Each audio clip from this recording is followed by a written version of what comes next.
আচ্ছা, একাদশী খুব সুন্দর একটা নাম। এর একটা ব্রতকথা রয়েছে, এর একটা মাহাত্ম্য রয়েছে।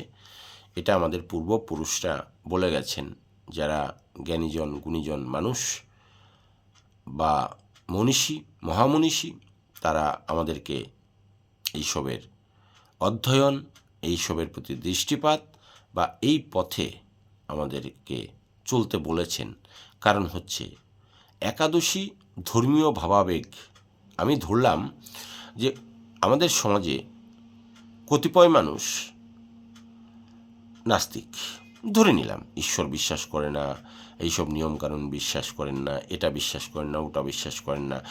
শুধু একের পর এক আপনি হয়তো বিভিন্ন রকম মানে একটাকে আপনি যদি মনে করেন যে না আমি এটাকে মানব না, তাহলে পরে অনেকগুলো ওই যে অজুহাত থাকে। আপনি বিভিন্ন রকম ক্লু দেখাতে পারবেন বটে, আমি সেই তর্ক বিতর্কে যাচ্ছি না। ধরে নিন আপনি এটা ধর্মীয় ভাবাবেগ থেকে দূরে রাখুন একাদশীকে। একাদশী আপনার শরীরের জন্য প্রয়োজন, এটা তো আপনি মানতে পারেন। আপনার শরীর যে প্রত্যহ প্রত্যহ যে পরিশ্রমটা করছে, সেই পরিশ্রম থেকে একটু রিল্যাক্সেশনের দরকার। কারণ আপনি তো চাকরি করেন, শনি রবি আপনাকে ছুটি দেয় সরকার, তাই না? তো এই যে ছুটি আপনার প্রয়োজন হয়, কারণ একটু রিল্যাক্সের দরকার, মাইন্ড ফ্রেশের দরকার বলে, পরিবারের সঙ্গে সময় দেবেন বলে। তো আমাদের দেহেরও এরকম বিভিন্ন অঙ্গ প্রত্যঙ্গ রয়েছে, তাদের একটু রিল্যাক্সেশনের দরকার, একে অপরের সঙ্গে হয়তো বা বন্ধুত্ব করা দরকার, একে অপরের সঙ্গে হয়তো রিলেশন করা দরকার। হ্যাঁ, তো এটা যদিও সায়েন্টিফিক একটা ব্যাপার। হ্যাঁ, এইসব যারা জীববিজ্ঞান নিয়ে পড়াশোনা করছেন, প্রাণীবিজ্ঞান নিয়ে পড়াশোনা করছেন, গবেষণা করছেন, যারা ডাক্তারবাবু রয়েছেন, তারা ভালো বলতে পারবেন, নিশ্চিতভাবে তারা ভালো জানেন।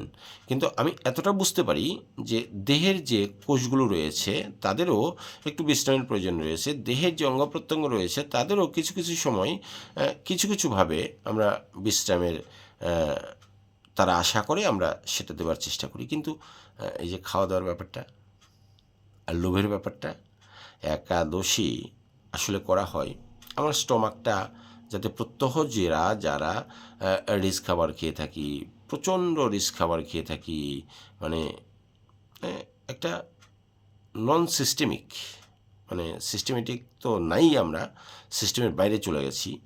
কারণ আধুনিক বিজ্ঞানের যে বিকাশ, তাতে সময়ের সঙ্গে মানে আমরা তাল মিলিয়ে চলবার জন্য প্রত্যেক মানুষ বিভিন্ন পেশা বা বিভিন্ন কাজের সঙ্গে যুক্ত হওয়ার ফলে আমরা কিন্তু সময় মতো কোনো কিছুই করতে পারছি না, হয়তো অন্তত আমাদের প্রত্যেকের এই শরীরের জন্য।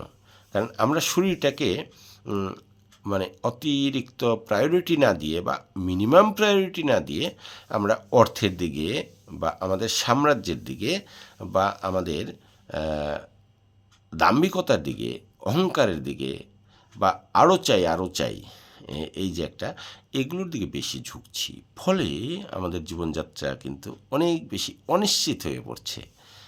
ফলে বিভিন্ন মারণব্যাধি থেকে শুরু করে বিভিন্ন অসুখ বিসুখে আমরা আক্রান্ত। তো যাই হোক, সেসব থেকে বাঁচার জন্যই এই ঋষিরা, মুনিরা, যারা মুনি ঋষি ছিলেন, যারা মনীষী ছিলেন, মহামনীষী ছিলেন, তারা কিন্তু আগেই বুঝে গিয়েছিলেন যে পরবর্তী প্রজন্মের কি হতে পারে। তো আমি একটু ধর্মীয় ভাবাবেগের থেকে একদম বাইরে আপনাদের সঙ্গে একটা জাস্ট আলোচনা, আপনার মতামত চাইছি বা আমার মতামত আমি প্রকাশ করছি। তো সেক্ষেত্রে কিন্তু এই একাদশীর প্রায়োরিটিটা অনেক বেশি হয়ে যায়।